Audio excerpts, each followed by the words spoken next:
ദിലീപിന്റെ ഏറ്റവും പുതിയ ചിത്രമായ പപ്പ തിയേറ്റർ കത്തിക്കും, തിയേറ്റർ ജനനിബിഡമാകും, അല്ലെങ്കിൽ തിയേറ്റർ ജനസമുദ്രമാകും എന്നൊക്കെയുള്ള വാർത്തകളും അഭിപ്രായങ്ങളും ഒക്കെയാണ് ഇപ്പോൾ സോഷ്യൽ മീഡിയയിൽ നിറഞ്ഞുകൊണ്ടിരിക്കുന്നത്. ഒരുപാട് കാലങ്ങൾക്ക് ശേഷം വരുന്ന ദിലീപും ലാലേട്ടനും ഒന്നിക്കുന്ന ഒരു സിനിമ തന്നെയാണ് പപ്പ. നിരവധി പ്രേക്ഷക പിന്തുണ ലഭിക്കും എന്നുള്ള ഒരു പ്രത്യേകതയുണ്ട്.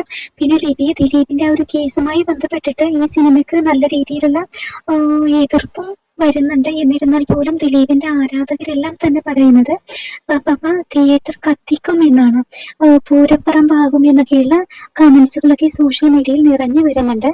ദിലീപിനെ നായകനാക്കി നവാഗതനായ ധനഞ്ജയ് ശങ്കർ സംവിധാനം ചെയ്യുന്ന പപ്പ ഡിസംബർ 18 നാളെ റിലീസായി എത്തുന്നതാണ്.